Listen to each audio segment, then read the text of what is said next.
വളരെ എളുപ്പത്തിൽ നല്ല രുചിയിൽ മീൻകറി വെക്കുന്നത് കണ്ടാലോ? മൺചട്ടി വെച്ച് കൊടുത്തിട്ടുണ്ട്. ചട്ടി ഒന്ന് ചൂടായി വന്നപ്പോൾ വെളിച്ചെണ്ണ ഒഴിച്ച് കൊടുത്തിട്ടുണ്ട്. ഒരു അര സ്പൂൺ ഉലുവ കൂടി ചേർത്ത് കൊടുക്കുന്നുണ്ട്. ഇഞ്ചിയും വെളുത്തുള്ളിയും ഒരു സവോള നന്നായി കുനുകുന എന്ന് അരിഞ്ഞതും പിന്നെ 2 പച്ചമുളക് നീളത്തിൽ അരിഞ്ഞതും കൂടി ചേർത്ത് കൊടുക്കുന്നുണ്ട്. ശേഷം ഒരല്ലി കറിവേപ്പില കൂടി ചേർത്ത് കൊടുക്കാം. നന്നായി ഒന്ന് മിക്സ് ചെയ്തെടുക്കാം. സവോള പെട്ടെന്ന് വഴണ്ട് കിട്ടാൻ വേണ്ടിയിട്ട് ആവശ്യത്തിന് ഉപ്പ് കൂടി ചേർത്ത് കൊടുക്കുന്നുണ്ട്. കല്ലുപ്പാണ് കേട്ടോ ഞാൻ ചേർത്ത് കൊടുക്കുന്നത്. ഇനി നന്നായി ഒന്ന് മിക്സ് ചെയ്തെടുക്കാം. സവോളയുടെ കളർ മാറി വരുമ്പോൾ ഇതിലേക്ക് ആവശ്യമായ മസാല കൂടി ചേർത്ത് കൊടുക്കാം. ഒരു 1/4 സ്പൂൺ മഞ്ഞൾപ്പൊടി ചേർത്ത് കൊടുക്കുന്നുണ്ട്. ഒരു 2 സ്പൂൺ മുളക് പൊടി കൂടി ചേർത്ത് കൊടുക്കുന്നുണ്ട്. കളറിന് വേണ്ടിയിട്ട് ഒരു അര സ്പൂൺ കാശ്മീരി മുളക് പൊടി കൂടി ചേർത്ത് കൊടുക്കുന്നുണ്ട് കേട്ടോ. 1 സ്പൂൺ മല്ലിപ്പൊടി കൂടി ചേർത്ത് കൊടുക്കാം. ഇനി നന്നായി ഒന്ന് മിക്സ് ചെയ്തെടുക്കാം കേട്ടോ. പൊടികൾ ചേർത്ത് ഏകദേശം 1 മിനിറ്റോളം നന്നായി ഒന്ന് വഴറ്റി കൊടുക്കണം.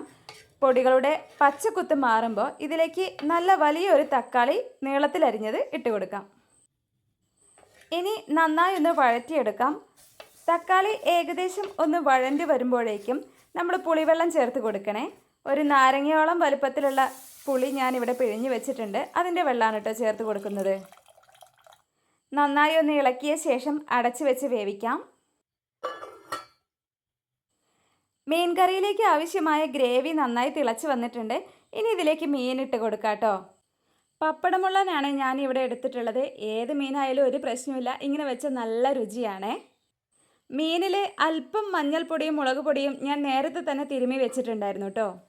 ഒത്തിരി നേരമൊന്നും കുക്ക് ചെയ്തെടുക്കേണ്ട ആവശ്യമില്ല. ഒരുപാട് നേരം കുക്ക് ചെയ്താൽ മീനൊക്കെ ഉടഞ്ഞു പോകും കേട്ടോ.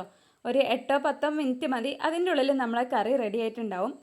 ടേസ്റ്റ് നോക്കിയപ്പോൾ അല്പം ഉപ്പ് കുറവാണ്. ആവശ്യത്തിന് ഉപ്പ് കൂടി ഈ സമയത്ത് ഞാൻ ചേർത്ത് കൊടുക്കുന്നുണ്ട്. ഗ്യാസ് ഓഫ് ചെയ്തിട്ടുണ്ട്. നമ്മുടെ മീൻ കറി ഇവിടെ റെഡി ആയിട്ടുണ്ട്. തലേ ദിവസം വെച്ച് വെക്കുന്നതാവും കൂടുതൽ രുചി. അപ്പോൾ ഇതുപോലുള്ള സിമ്പിൾ റെസിപ്പിക്ക് വേണ്ടിയിട്ട് ചാനൽ ഒന്ന് സബ്സ്ക്രൈബ് ചെയ്യാൻ മറക്കരുത്. വീഡിയോ ഇഷ്ടപ്പെട്ടിട്ടുണ്ടെങ്കിൽ ഒന്ന് ലൈക്കും കൂടി ചെയ്തേക്കണേ.